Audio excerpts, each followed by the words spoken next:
Well, joining us now to help us, move forward with this story is Ernesto Castaneda. He's director of the Center for Latin American and Latino Studies at the American University. Dr. Castaneda, thanks so much for joining us. I want to ask you about latest developments. I mean, it's been, 36 hours maybe since the strike. Trump has since given further signals that it's about oil.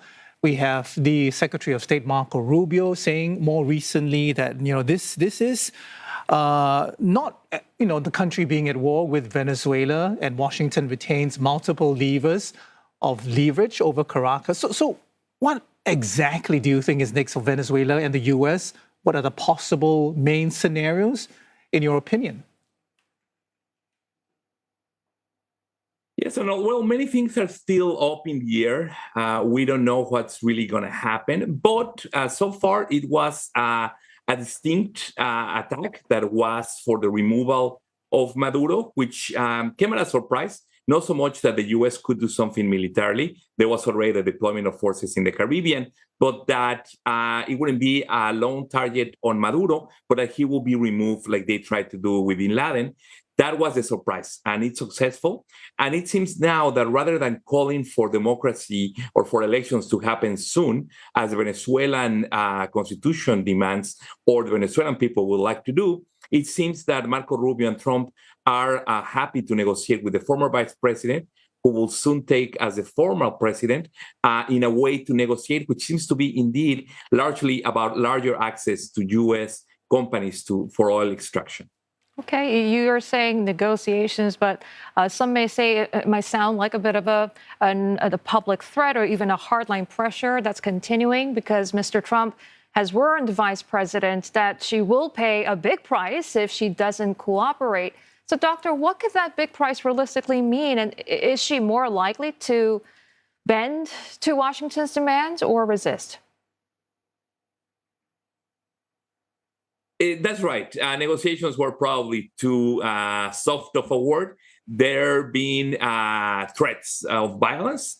And in the press conference that happened yesterday in Washington, there were threats that the new person in charge, if they didn't heed to the demands that Trump and the White House were doing on the person in charge of Venezuela, that there will be consequences, that there could be a second wave, a second attack, or another apprehension. Also, Marco Rubio was saying a few hours ago in U.S. media that they can choose who to target in Venezuela for removal if they don't cooperate. So this, unfortunately, is the behavior of a bully who is using force, in this case, the U.S. military might, to get their will. So it's an unfortunate state of affairs where might is being more important than international law. Right. And what do you make of Trump's dismissal of Maria Corina Machado and her call, for Edmundo Gonzalez Urrutia to be president? I mean, isn't he regarded as the legitimate winner of Venezuela's contested 2024 presidential election?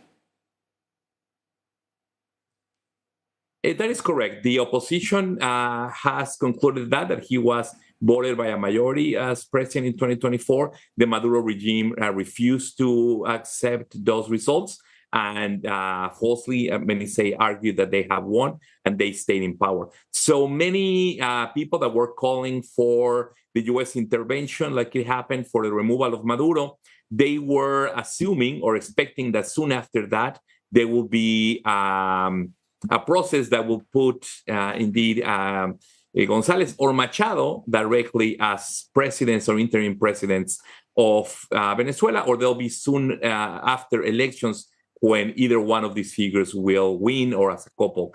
But so far, Trump, Rubio have been very clear that they are in no rush for the elections. And as you said, Trump has gone further away in kind of discrediting and removing his verbal support to Machado, saying that she lacks the respect and the support within Venezuela, which is probably not true. But it's indeed, this marks a distancing between the White House and the leaders of the opposition. So beyond the transition, a major legal test ahead. Mr. Maduro is set to appear in New York court Monday. as this case moves forward. What are the major legal challenges prosecutors may face, Doctor? Yes, Manny, it's not an easy case. One of the charges is a little bit ridiculous. It's the claim that Maduro and his wife had access to machine guns, which is one of the few lethal arms that are illegal to possess in the U.S. Some people will say against the Second Amendment. So they are upset that Maduro and his wife in Venezuela had access to the machine guns, which is kind of ludicrous. The one about the trafficking of cocaine is where there's more evidence that the U.S. has been trying to make the argument that Maduro was the head of the Cartel de los Soles, which is not in the formal indictment, but that's how they say that he's been trafficking cocaine through Venezuela. And there was indeed a case where two of the nephews or adopted children, basically, of the wife, Flores, who were found to be trafficking cocaine themselves from Venezuela into New York. And so there's a lot of evidence that the family members of Flores, who is the wife of Maduro, have a long history of drug trafficking. So that probably was going to stick. But now the Trump administration is going to have to show proof of the evidence that they have in court in order to convince the jury and the judges that there's evidence for this. Right. Dr. Castaneda, I wonder whether you think this sets a precedent. I mean, is it possible that Beijing or Moscow can, might say, if the U.S. can, why can't we? They might think about swooping in and capturing Taiwan or Ukraine's leaders, perhaps, or maybe the same fear can be applied to other South American leaders that Trump is not happy with, like Colombia. Yes, this has not been the standing or the policy of the U.S. since World War II, when it was against unilateral action to invade other governments or other countries. It was very different the way that Iraq and Afghanistan took place, which were multilateral agreements to act. This indeed sets a bad precedent for other countries and other regions. There's this idea that this will mean that China can do whatever they want in their sphere of influence, or that Russia can do whatever they want with Ukraine. But obviously, the Europeans are not going to allow that to happen. The Democrats in Congress are still, and most of the public opinion are still very much in favor of Ukraine being supported by the U.S. through arms, money, diplomacy, lobbying, etc. So even though Rubio and Trump are trying to change the way that the U.S. is conducting its way around the world, there's no consensus about this in the U.S. There's no consensus of this in Congress, with other politicians, with members of the State Department, not even in the Pentagon. So while there was a publication recently of a new national security strategy that said that the U.S. will focus itself on the Western Hemisphere, meaning the Americas, and they could do things like they did in Venezuela, already Brazil, Colombia, Mexico, Spain, and a couple of other countries are speaking against what happened in Venezuela, because they know that this could happen to them. And obviously, some people are worried about this being another sign of less support from Trump to Ukraine. And indeed, this wouldn't be, this is not completely an open invitation from China to move over Taiwan. Now, Dr. Castaneda, you obviously follow this very closely. What do Venezuelans want? I mean, there are 8 million, I understand, who left the country. They seem to be rejoicing, but the mood in the country itself seems a lot more muted.